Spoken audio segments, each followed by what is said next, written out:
Hello friends, welcome to study addicted academy. My name is Umesh और इस video में हम डिस्कस करेंगे weekly current affairs multiple choice questions from 1 फरवरी to 7 फरवरी 2021 और ये पार्ट सेकंड रहेगा। फर्स्ट पार्ट में हमने जो है 30 क्वेश्चन डिस्कस किए थे। कुछ टेक्निकल इश्यूज की वजह से जो है कंप्लीट मैं उस वीडियो को नहीं कर पाया था। और ये जो देखिए स्पेशली प्रिपेयर्ड टेस्ट सीरीज है for UPSC preliminary examination as well as other state PSC examination. अगर आप सीरीज को सपोर्ट करना चाहते हैं तो ज्यादा से ज्यादा जो है इन वीडियोस को जो आप जो है लाइक सब्सक्राइब और शेयर कीजिए। अगर अभी तक आपने हमारे चैनल को सब्सक्राइब नहीं किया तो स्टडी एडिक्टेड एकेडमी करके जो है हमारा चैनल जो है यूट्यूब पे जो है रहता है, आप इसको सब्सक्राइब कर सकते हैं और make sure to press the bell icon ताकि हमारी बनाई हुई हर एक वीडियो की नोटिफिकेशन जो आपको जो सबसे पहले मिल सके। फर्स्ट क्वेश्चन आप यहाँ पर जो स्क्रीन के सामने देख सकते हैं, इसमें आपसे सिंपली पूछा गया कि दी कंट्रीज बॉर्डरिंग म्यांमार। देखिए म्यांमार जो है काफी ज्यादा न्यूज है क्योंकि यहाँ पर जो है मिलिट्री ने जो है तख्ता पलट कर दिया है, कूप कर दिया है। तो यहाँ पर आपसे सिंपली पूछा जा रहा है कि म्यांमार को कौन कौन सी कंट्रीज जो है म्यांमार के साथ जो बॉर्डर शेयर करती है। तो देखिए म्यांमार के साथ जो बॉर्डर जो आपकी थाईलैंड शेयर करेगी, मलेशिया का कोई भी बॉर्डर जो म्यांमार के साथ नहीं रहेगा, लाओस शेयर करेगी, बांग्लादेश शेयर करेगी और चाइना भी जो शेयर करेगा, इंडिया भी जो बॉर्डर शेयर करता है। तो जहां जहां पर जो टू है इसको आप जो है कट कर सकते हैं और हमारा आंसर बच जाएगा 1, 3, 4 and 5 is the right answer. तो ये आप इस मैप में देख सकते हैं, ये रहा म्यांमार। म्यांमार की capital Naypyidaw, currency is kyat, border share करेगा बांग्लादेश के साथ, इंडिया के साथ, चाइना के साथ, लाओस के साथ और थाईलैंड के साथ।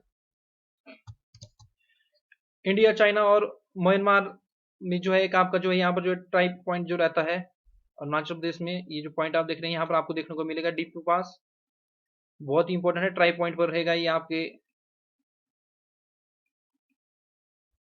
तो ये जो एक डिस्प्यूटेड एरिया है लेकिन ये ईस्टर्न अरुणाचल प्रदेश का जो है पार्ट रहता है इंडिया के। और 1960 में इंडिया और चाइना ने जो है एक एग्रीमेंट साइन कर ली थी डीपू पास से रिलेटेड, जिसमें इंडिया को नहीं बुलाया था। तो एक ये जो बॉर्डर डिस्प्यूट जो बिटवीन इंडिया, म्यांमार और चाइना के बीच में जो बना हुआ है। नेक्स्ट क्वेश्चन अगेन आपसे जो है कंसीडर करने के लिए बोला जा रहा है फॉलोइंग स्टेटमेंट्स। तो फर्स्ट स्टेटमेंट है none of the India territory directly falls in the Arctic region. तो बिल्कुल सही बात है, आर्कटिक रीजन में कोई भी इंडिया की जो टेरिटरी है, कोई भी जो भूमि है इंडिया की, वो डायरेक्टली फॉल्स नहीं करती है।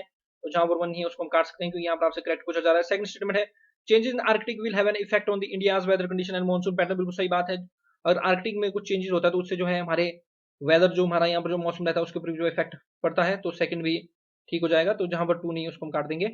नेक्स्ट आता है जो हिमाद्री जो है इंडिया का फर्स्ट परमानेंट जो आर्कटिक रिसर्च स्टेशन रहता है जो कि लोकेटेड है स्वेलबार्ड नॉर्वे में। ये भी बिल्कुल सही बात है, हिमाद्री हमारा फर्स्ट जो है इंडिया का फर्स्ट जो है रिसर्च स्टेशन है जो कि लोकेटेड है स्वेलबार्ड नॉर्वे में। तो all the statements are correct. तो ये जो आपको पता होना चाहिए कि इंडिया की कोई भी जो है टेरिटरी जो डायरेक्टली फॉलो नहीं करती है आर्कटिक रीजन में। और ये जो है काफी क्रुशियल एरिया रहता है क्योंकि आर्कटिक जो इन्फ्लुएंस करेगा atmospheric, oceanographic and bio geochemical cycles of earth ecosystem. और क्लाइमेट चेंज की वजह से जो ये रीजन जो फेसेस कर रहा है बहुत सारी प्रॉब्लम, जैसे सी आइस की, यहाँ पर ग्लेशियर वगैरह इसके पिघल रहे हैं और ये जो हमारी इंडियन मानसून को भी जो है इम्पैक्ट करता है। और यहाँ पर हम ग्लोबल वार्मिंग वगैरह साइन भी देख सकते हैं। और हिमाद्री जो इंडिया का first permanent Arctic research station है लोकेटेड इन स्पिट्सबर्गन स्वेलबार्ड नॉर्वे में। और हम ध्यान national centre for polar and ocean research जो रहता है under the ministry of earth sciences. ये जो हमारे अंटार्कटिक और आर्कटिक में जो भी हमारे रिसर्च प्रोग्राम रहते हैं, हमारी जो भी एक्सपीडिशन जो है आर्कटिक से जो रहती है, ये सारे के सारे जो है national centre for polar and ocean research जो इसको देखता है वास्को डी गामा, गोवा में आपको हेडक्वार्टर मिलेंगे। एक बार आर्कटिक और अंटार्कटिक को मैप में देख लीजिए, ये रहा हमारा प्यारा भारत। और अगर हम इंडिया से जो नॉर्थ की तरफ जाएंगे, ये डायरेक्शन थी नॉर्थ हमारी, तो इस तरह से हम रशिया के ऊपर हम यहाँ पर इस तरह से देखेंगे आर्कटिक ओशन। और आर्कटिक जो है लोकेटेड रहेगा 66/1/2 डिग्री नॉर्थ लैटिट्यूड में। और देखिए आर्कटिक जो सर्कल में जो कंट्रीज रहेंगी वो रहेगी रशिया, अलास्का की वजह से यूएसए, कनाडा, ग्रीनलैंड की वजह से यहाँ पर डेनमार्क हमें देखने को मिलेगा, फिर Iceland, Norway, Sweden and Finland. तो ये कंट्री जो है आर्कटिक काउंसिल का भी पार्ट रहेंगे। और अगर हम साउथ की तरफ जाएं, इंडियन ओशन साउथ की तरफ, तो 66/1/2 डिग्री साउथ में हमें जो है कॉन्टिनेंट देखने को मिलेगा। ये पूरा पूरा आइस से बना कॉन्टिनेंट है अंटार्कटिका। और अंटार्कटिका में हमारा जो पहला जो सेंटर था वो था दक्षिण गंगोत्री, लेकिन बाद में उसको बंद कर दिया गया। अब जो टू जो हमारे रिसर्च स्टेशन जो रहते हैं वो है हमारे मैत्री और भारती।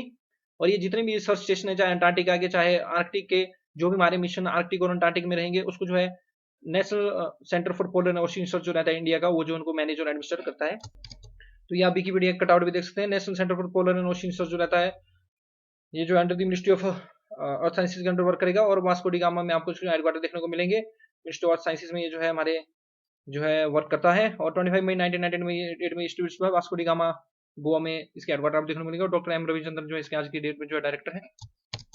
नेक्स्ट क्वेश्चन अगेन आपको जो 15 फाइनेंस कमीशन से रिलेटेड जो स्टेटमेंट्स दी गई है, पहले दी गई कि कमीशन ने रिकमेंडेशन दी हुई है फॉर द ईयर 2020-21 जो कि एक्सेप्टेड कर ली है यूनियन गवर्नमेंट द्वारा, बिल्कुल सही बात है। तो 2021 के लिए भी जो है इसने जो रिकमेंडेशन दी थी। सेकंड स्टेटमेंट दी जा रही है कि इट इज स्टैट्यूटरी बॉडी। तो देखिए आपको हमेशा एक बात पता होनी चाहिए कि फाइनेंस कमीशन जो है एक कॉन्स्टिट्यूशनल बॉडी है, मेंशन मिलेगा आपको under the article 280 of the constitution. Her 5th year या 5 साल के बाद जो इसको जो है प्रेसिडेंट द्वारा जो कंस्टिट्यूट किया जाता है। और ये जो है रिकमेंडेशन देता है कि किस तरह से जो टैक्सेस हैं, जो रेवेन्यू है, वो सेंट्रल स्टेट के बीच में डिस्ट्रीब्यूट होनी चाहिए, किस तरह से उनका बंटवारा होना चाहिए। तो सेकंड स्टेटमेंट जो है यहाँ पर गलत हो जाएगी। तो करेक्ट स्टेटमेंट पूछा है तो 1 ओनली इज करेक्ट। देखिए 15 जो फाइनेंस कमीशन है इसको चेयर किया गया बाय द एन.के. सिंह, और इसने जो है इसको चाहिए था कि 2 रिपोर्ट ये जो सबमिट करें। पहली रिपोर्ट इसने सबमिट कर ली है, और ये जो है फाइनल रिपोर्ट जो है रिकमेंडेशन देगा for the period up to 2021 to 2026, जो कि इन्होंने पार्लियामेंट में अपनी रिपोर्ट जो पेश कर दी है। और फाइनेंस कमीशन जो है कंस्टिट्यूट होता है by the president under the article 280 of the constitution, mainly to give recommendation on distribution of tax revenues between the union and the states and amongst the states themselves. और जो centre से states को जो है share जाता है उसको बोलते हैं horizontal devolution. I make a pardon.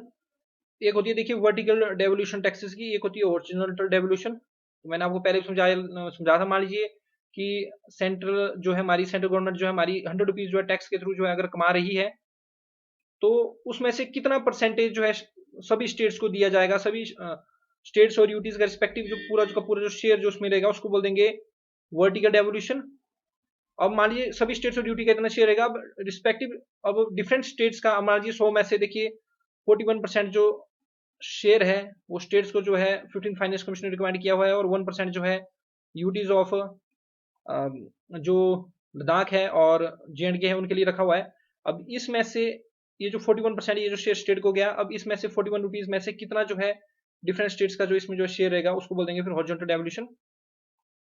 तो इसमें सबसे ज्यादा जो है इनकम डिस्टेंस को जो है सबसे ज्यादा जो है वेटेज जो है दी गई है इसमें।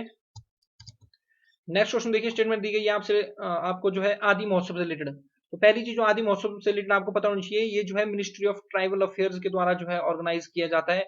ये चीज आपने मेमोराइज जरूर कर लेनी है कि ये जो आदि महोत्सव है ये मिनिस्ट्री ऑफ ट्राइबल अफेयर्स के द्वारा जो इसको जो ऑर्गेनाइज किया जाता है। तो स्टेटमेंट आपसे जो करेक्ट पूछी गई तो फर्स्ट स्टेटमेंट आपकी जो है इलिमिनेट हो जाएगी। सेकंड बोलती है it serve as a venue of showcasing the tribal products. बिल्कुल सही बता, ट्राइबल प्रोडक्ट्स इसमें शोकेस किए जाते हैं, helping the artisans connect with the main streams population. तो इसमें ट्राइबल प्रोडक्ट्स और आर्टिसन जो रहते हैं ट्राइबल प्रोडक्ट्स के उनको जो प्रमोट किया जाता है। तो सेकंड जो है इसमें करेक्ट हो जाएगी।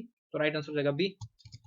तो देखिए मिनिस्ट्री ऑफ ट्राइबल अफेयर्स की प्रेस इन्फॉर्मेशन ब्यूरो की आप जो है न्यूज देख सकते हैं पीआईबी की 13 जनवरी 2021 की। वाइस प्रेसिडेंट ने जो इनॉग्रेट कर दिया नेशनल ट्राइबल फेस्टिवल, जिसको आदि महोत्सव बोलते हैं। ये एक नेशनल ट्राइबल फेस्टिवल माना जाता है और 1 फरवरी 2021 एट दिल्ली हट INA न्यू दिल्ली। इसको जो ऑर्गेनाइज किया गया नेशनल ट्राइबल फेस्टिवल जो आदि महोत्सव जिसको बोलते हैं, इसको ऑर्गेनाइज किया गया by the TRIFED tribal cooperative market federation of India under the ministry of tribal affairs. और यहाँ पर जो आपके यूनियन मिनिस्टर जो थे ट्राइबल अफेयर्स श्री अर्जुन मुंडा जी भी जो है उपस्थित रहे, जिन्होंने जो है प्रिजाइड किया ओवर दी इनॉग्रेशन फंक्शन। और आपको 2020 में ट्राइफेड के द्वारा जो ट्राइबल कोऑपरेटिव मार्केट फेडरेशन जो रहती है इंडिया की, इनके द्वारा 2020 में आदि महोत्सव को ऑर्गेनाइज नहीं किया गया क्योंकि कोरोना महामारी जो फैली हुई थी।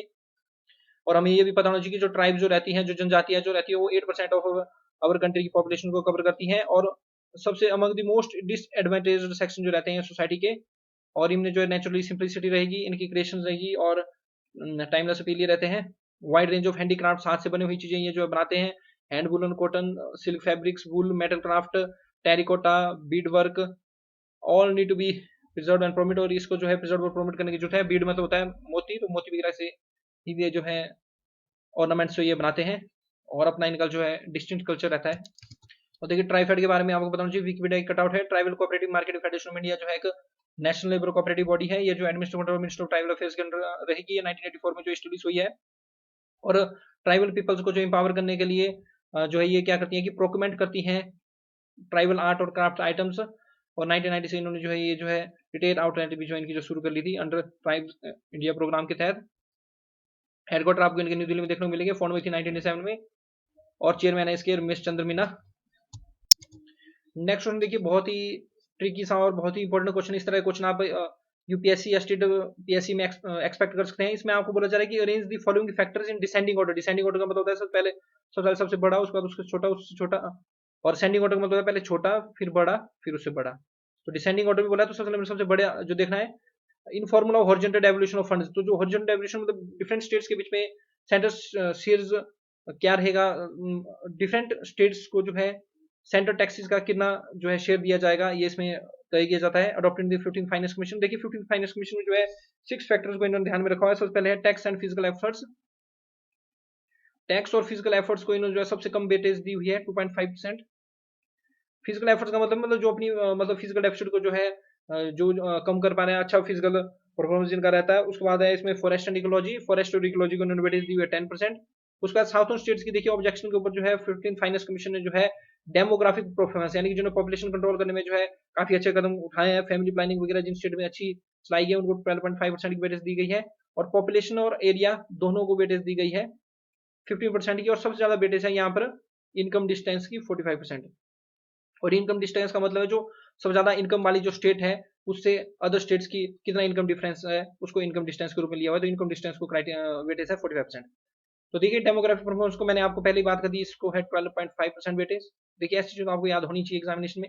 इनकम डिस्टेंस को 45% वेटेज, और फॉरेस्ट और इकोलॉजी को जो है वेटेज दी गई है 10% की।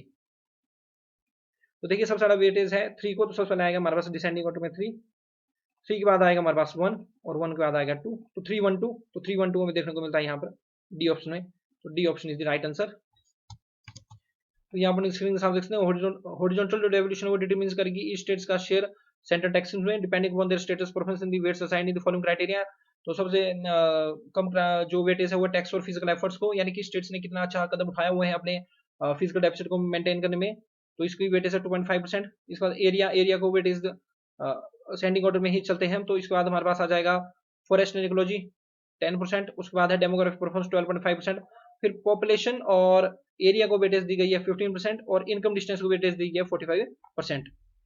तो हॉरिजॉन्टल डेवल्यूशन के ऊपर जो है 15th फाइनेंस कमीशन ने एग्री किया हुआ है कि सेंसस 2011 के पॉपुलेशन डाटा जो है बेटर रिप्रेजेंट करेगा रिप्रेजेंटेटिव ऑफ द स्टेट्स, और वो फेयर और वेल रिपोर्टेड भी रहेगा। और न्यू डेमोग्राफिक डाटा को जो 12.5% जो है वेटेज जो है दे दी है। नेक्स्ट स्टेटमेंट्स दी गई है regarding the report of the 15th finance commission.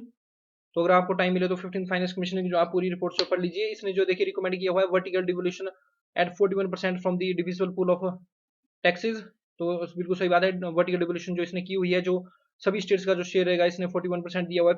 पिछले फाइनेंस कमीशन ने 14 फाइनेंस में 42% इसको रखा गया था, इसमें रखा गया था, लेकिन इन्होंने बोला कि 1% जो है आपका जो है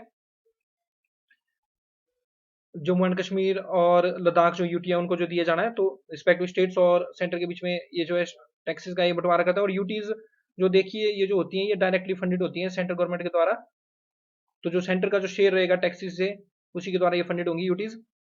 तो 41% इन्होंने दिया हुआ है, बिल्कुल सही बात है। वो फर्स्ट स्टेटमेंट ठीक हो जाएगी, तो जहां पर 1 नहीं है क्योंकि यहाँ पर करेक्ट पूछा गया है। दूसरा कि इसने प्रपोज किया है modernisation fund for defence and internal security, बिल्कुल सही बात है। इसने एक मॉडर्नाइजेशन फंड फॉर डिफेंस और इंटरनल सिक्योरिटी प्रपोज किया हुआ है under the consolidated fund of India. ये बिल्कुल गलत बात है। इन्होंने बोला हुआ है कि एक नॉन लैप्सेबल फंड होना चाहिए, यानी कि जो लैप्स ना करें। ऐसे क्या होता है कि जो भी कंसोलिडेटेड फंड ऑफ इंडिया से जो भी फंडिंग जो है डिफरेंट डिपार्टमेंट्स को जो होती है बजट के अंदर भी, वो जो है लैप्सेबल होती है। अगर फाइनेंशियल ईयर में उसको खर्चा ना जाए तो दोबारा दोबारा जो है कंसोलिडेटेड फंड ऑफ इंडिया में वो जो है क्रेडिट हो जाती है। लेकिन ये जो पब्लिक अकाउंट्स ऑफ इंडिया में ये जो है इन्होंने बोला है कि पब्लिक अकाउंट्स ऑफ इंडिया के तहत एक जो है modernisation fund for defence and security जो क्रिएट किया जाना चाहिए, नॉन डेप्रिसिएबल फंड। तो सेकंड जो है गलत हो जाएगी, तो जहां पर सेकंड है उसको भी हम काट देंगे, ऑटोमेटिकली आपका आंसर आएगा डी 1 एंड 3 आर करेक्ट। और इन्होंने जो है रिकमेंड किया हुआ है कि ऑल इंडिया मेडिकल और हेल्थ सर्विसेज जो है under the all India health service act 1951 के तहत जो है इन्होंने रिकमेंड किया हुआ है कि इसके तहत जो है ऑल इंडिया मेडिकल और हेल्थ सर्विसेज जो है ओपन की जानी चाहिए।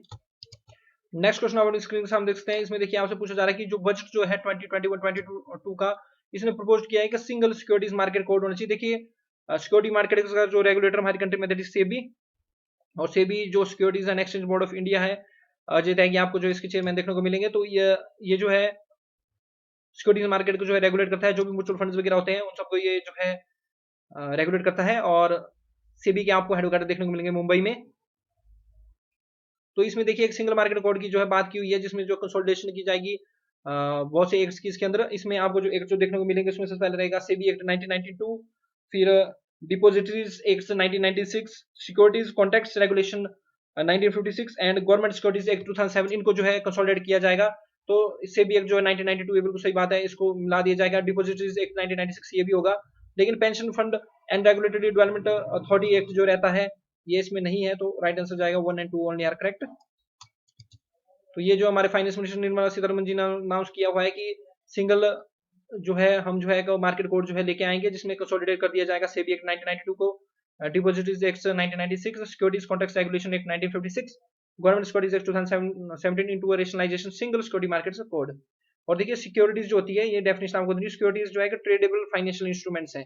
तो सिक्योरिटीज क्या चीज होती है हमारी, एक ट्रेडेबल फाइनेंशियल इंस्ट्रूमेंट्स होगी जो कि यूज की जाएगी to raise capital in public and private markets. और प्राइमरी 3 टाइप्स ऑफ सिक्योरिटीज हमें देखने को मिलेगी। Equity which provides ownership rights to holder, दूसरी रहेगी डेब्ट सिक्योरिटीज जो कि essentially loan repaid with periodic payments, और थर्ड टाइप रहती है हमारे पास hybrids which combine aspects of डेब्ट एंड इक्विटी।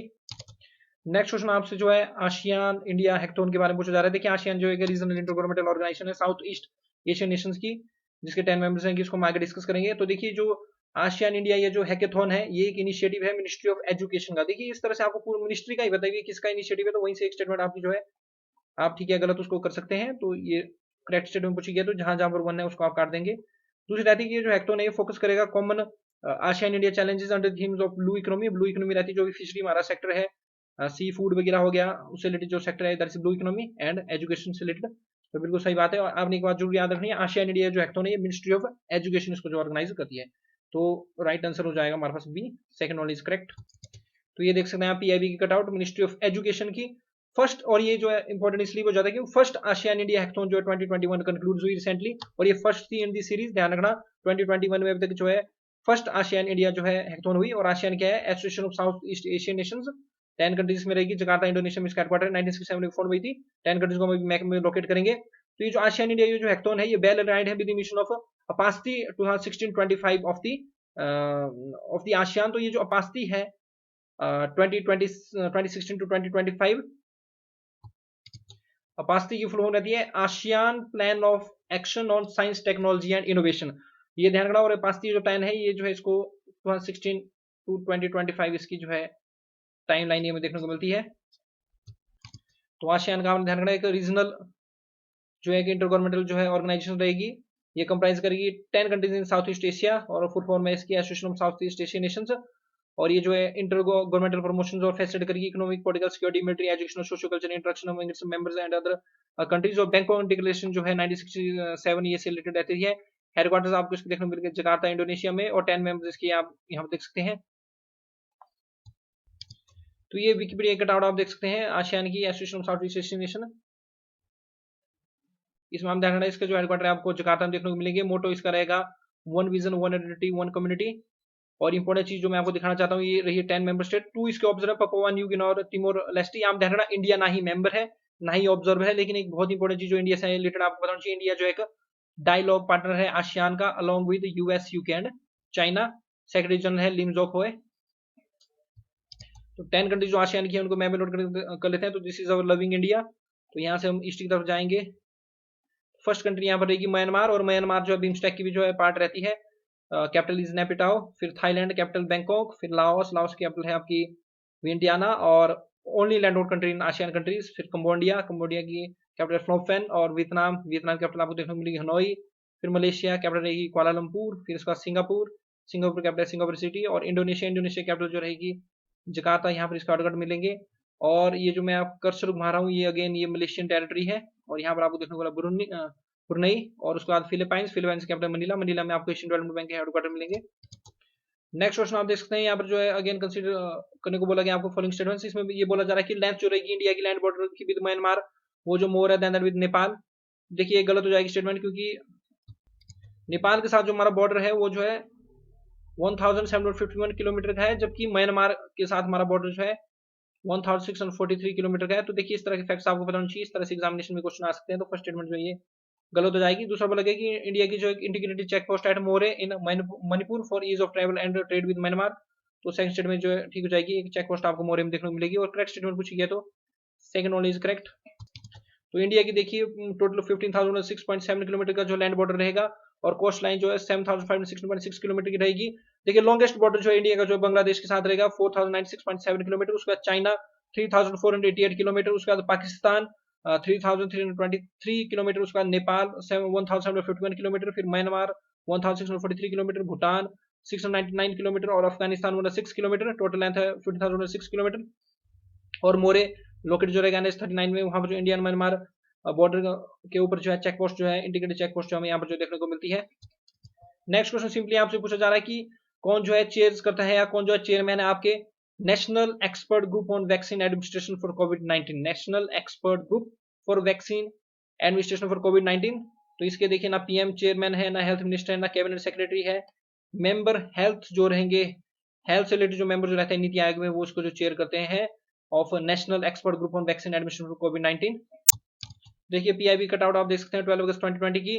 इसमें ये बोला गया कि national expert group on vaccine administration for covid डेलिब्रेट्स on strategy to ensure covid vaccine availability and it's delivery mechanism. और इसकी फर्स्ट मीटिंग जो है 12 अगस्त को हुई, और मीटिंग को जो है चेयर किया गया by doctor V K Paul, member NITI Aayog, along with secretary ministry of health and family welfare, जिन्होंने इसको को चेयर किया।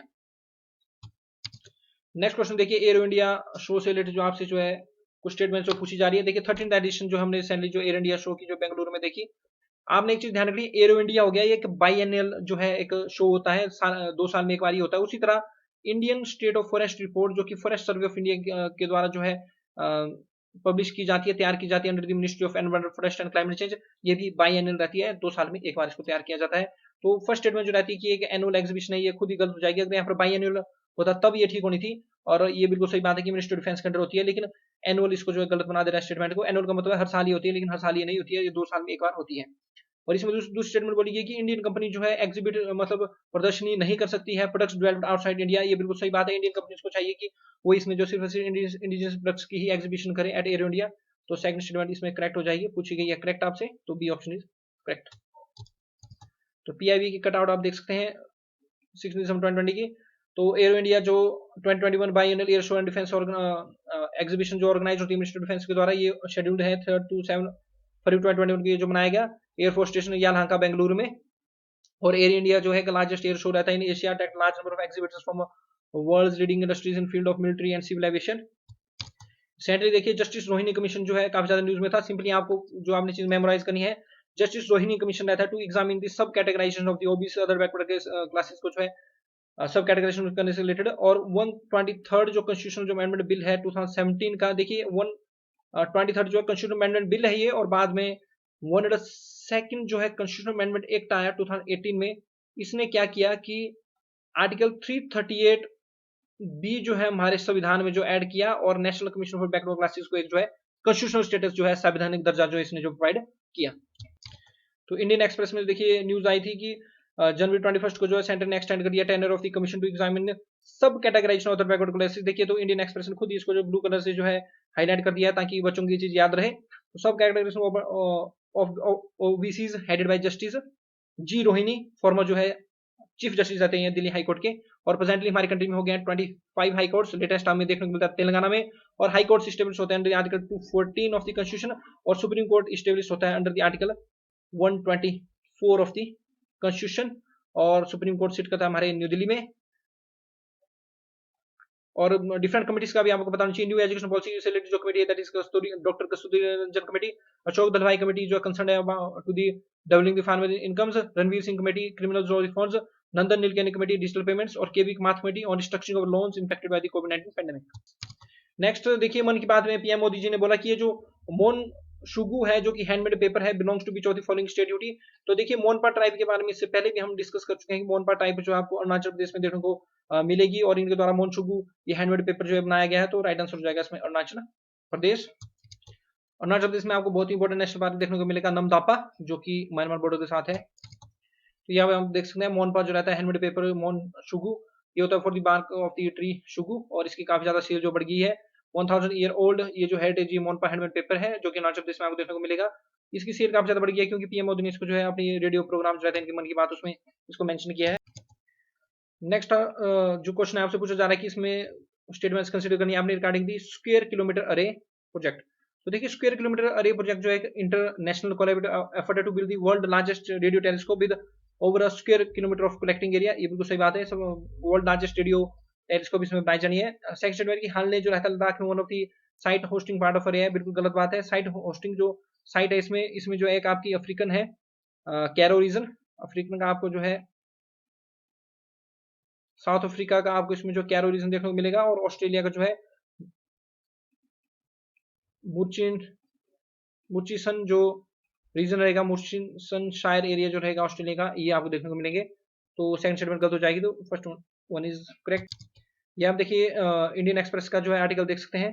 तो इसमें बोला हुआ है कि स्क्वायर किलोमीटर अरे जो ऑब्जर्वेटरी है, काउंसिल ने हेल्ड किया अपनी मीटिंग, और जो स्क्वायर किलोमीटर जो अरे और ऑब्जर्वेटरी है, ये जो एक न्यू इंटर गवर्नमेंटल ऑर्गेनाइजेशन जो कि डेडिकेटेड है, इन्होंने जो है रेडियो एस्ट्रोनॉमी में, इसका हेडक्वार्टर आपको यूके में देखने को मिलेंगे, और इसमें 10 मेंबर्स आपको देखने को मिलेंगे ऑफ स्क्वायर किलोमीटर अरे ऑब्जर्वेटरी काउंसिल के।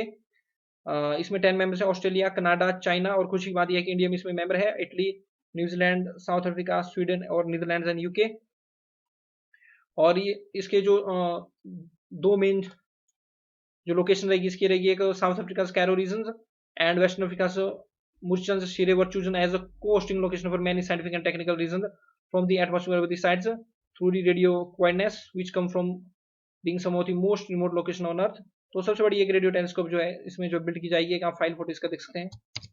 देखिए ये क्वेश्चन मैं बोल सकता हूँ कि बहुत ही सुपर इंपॉर्टेंट ये क्वेश्चन है, और आप इसको जो है जरूर देखेंगे किसी ना किसी एग्जामिनेशन में से आपसे पूछा जा रहा है कि ये जो किस ऑर्गेनाइजेशन के द्वारा जो है एडिसन अलायंस को जो है शुरू किया गया है। तो पहली चीज आपको जो पता होनी चाहिए, जो एडिशन, ये जो अलायंस है, सॉरी यहाँ पर क्लरिकल मिस्टेक होगी, वर्ल्ड WRLD, तो वर्ल्ड इकोनॉमिक फोरम के ये जो है आपका जो है एक एडिशन अलायंस जो है इनके द्वारा जो है लॉन्च किया गया है। ये ऑफिशियल जो वेबसाइट है वर्ल्ड इकोनॉमिक फोरम की, इसका कटआउट देख सकते हैं, दी एडिशन अलायंस। तो देखिए मैं आपको पढ़ के बता देता हूँ। Mobilising a global movement to prioritise digital inclusion as a foundational to the achievement of sustainable development goals. इसमें देखिए बोला गया कि how can be foster affordable and accessible digital opportunity for everyone by 2025, यानी कि इसमें वर्क किया जाएगा कि किस तरह जो है हम जो एक्सेसिबल जो है डिजिटल अपॉर्चुनिटी जो प्रोवाइड करनी है एवरीवन बाय 2025। ये जो हमारा जो मिशन रहता है to reach out with ultimate goal, world economic forum ने लॉन्च कर दिया Edison lines as first of its kind platform to accelerate foster unprecedented collaboration between the ICT community, information and communication technology community, and other critical sectors of the economy। World economic forum के बारे में देखिए हम बहुत बार discuss कर चुके हैं। ये जो देखिए एक कोलोजनी जिनेवा स्विट्जरलैंड बेस्ड एक जो है एनजीओ है, 24 जनवरी 1971 में जो एस्टेब्लिश हुआ है, और इसमें देखिए इसके जो फाउंडर हुए हैं क्लोस स्काब साहब जी, और एग्जीक्यूटिव चेयरमैन प्रेसिडेंट जो है इसके क्लोस स्काब जी हैं, और कोलोजनी स्विट्जरलैंड में आपको इसके हेडक्वार्टर मिलेंगे। रिपोर्ट्स जो वर्ल्ड इकोनॉमिक फोरम की काफी ज्यादा इंपॉर्टेंट है, global competitiveness report, global IT report, information technology report, global gender gap index, global risk report, travel and tourism report, and global enabling trade report. तो additional lines आपने समझ लिया, world economic forum से related है। Davos agenda 2021 में देखिए, Davos agenda जो है हर साल डावोस में जो है मीटिंग होती है वर्ल्ड इकोनॉमिक फोरम की, डावोस स्विट्जरलैंड में। तो डावोस एजेंडा 2021 में जो है देखिए एक ग्रेट रीसेट इनिशिएटिव जो वर्ल्ड इकोनॉमिक फोरम के द्वारा जो लॉन्च किया गया है, उसके साथ कॉमन ट्रस्ट नेटवर्क जो है वर्ल्ड इकोनॉमिक फोरम का जो है इनिशिएटिव है। तो ये दो इनिशिएटिव आप ध्यान रखना, कॉमन ट्रस्ट नेटवर्क और ग्रेट रीसेट इनिशिएटिव। सेंटली देखिए करप्शन परसेप्शन इंडेक्स जो है निकला 2021 का, और इंडिया की रैंक थी देखिए 80 इसमें 2019 में, और 2021 में इंडिया में 2020 में इंडिया में करप्शन और बढ़ गया, और 86 रैंक होगी इंडिया की 2020 में। तो ये बात आप ध्यान रखिए, और इसको जो है निकालता है हर साल ट्रांसपेरेंसी इंटरनेशनल। ये जो विकिपीडिया का पेज जो आप अपनी स्क्रीन के सामने देख सकते हैं, तो ट्रांसपेरेंसी इंटरनेशनल जो है एक जर्मन बेस्ड जो है नॉन गवर्नमेंटल ऑर्गेनाइजेशन, एक एनजीओ है, फाउंड हुआ था 1993 में, बेस्ड इन बर्लिन, और नॉन प्रॉफिट पर्पज से वर्क करता है। हेडक्वार्टर्स मिलेंगे बर्लिन जर्मनी में आपको।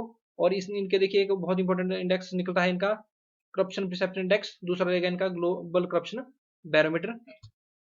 अब आप अपनी स्क्रीन के सामने ट्रांसपेरेंसी इंटरनेशनल का जो है ऑफिशियल जो वेबसाइट है इनकी ये देख सकते हैं, और करप्शन परसेप्शन इंडेक्स देखिए लेटेस्ट इनका जो है 2020 का जो है निकला हुआ है। 2021 रिपोर्ट में इन्होंने 2020 के इसकी बात की हुई है। तो देखिए इसमें रैंक फर्स्ट पे है न्यूजीलैंड और डेनमार्क, इनका स्कोर है 88, और जिसका जितना ज्यादा स्कोर होता है 0 to 100 ये जो है स्कोर करते हैं, और जिसका जितना ज्यादा स्कोर होता है वो उतनी अच्छी कंट्री होती है, उसमें कम उसमें करप्शन होता है। तो न्यूजीलैंड और डेनमार्क है 1-1 के ऊपर। फिर उसके बाद देखिए डायरेक्ट थर्ड रैंक दी इन्होंने फिर फिनलैंड को, फिनलैंड स्विट्जरलैंड और स्वीडन आपको देखने को मिलेंगे, और सिंगापुर थर्ड नंबर पे, और उसके बाद नॉर्वे 7, फिर नीदरलैंड 8, लग्जमबर्ग 9, जर्मनी भी 9, UK 11, Australia 11, Hong Kong 11 and Canada 11। देखिए अब देखेंगे इंडिया को, तो देखिए इंडिया की रैंक इस बार जो है होगी 86, और 2019 में इंडिया की रैंक थी 80। नेबरिंग कंट्री अगर चाइना को देखें तो चाइना की रैंक है 78, उसके बाद हम म्यांमार को देखें तो 137, और अगर हम बांग्लादेश को देखते हैं तो 147 126 और पाकिस्तान को अगर हम देखते हैं तो 124। और कौन सी कंट्रीज आप देखना चाहेंगे इसमें? ऑस्ट्रेलिया का अगर आप देखेंगे तो ऑस्ट्रेलिया की रैंक आपको इसमें देखने को मिलेगी 11 और यूएसए की रैंक है इसमें 25 विद स्कोर 67। इंडिया से रिलेटेड एक चीज आप ध्यान रखना, इंडिया का स्कोर अभी बार हो गया 40 और लास्ट ईयर 2019 में इंडिया का स्कोर था 41। और इंडिया के साथ जो 86 जो रैंक जो शेयर कर रहे हैं वो है Trinidad and Tobago, Burkina Faso, Morocco, Turkey, टिमोर Leste, ये 86 रैंक शेयर कर रहे हैं इंडिया के साथ। और जो हेनली पासपोर्ट इंडेक्स था जो रिसेंटली रिलीज हुआ था उसमें जो इंडिया की रैंक थी 85th। So that's the end of this video friends. अगर आपको टेस्ट सीरीज पसंद आ रही है तो अगर आप इसको सपोर्ट करना चाहते हैं तो ज़्यादा जो हमारी वीडियोस को लाइक सब्सक्राइब और शेयर कीजिए, हमारे चैनल को जो ज़्यादा से ज़्यादा लाइक सब्सक्राइब और शेयर कीजिए, दूसरों की हेल्प कीजिए, because we rise by lifting others. दूसरों की हेल्प जो हमें करनी चाहिए। Thanks very much for listening. जय हिंद, जय भारत, जय माता।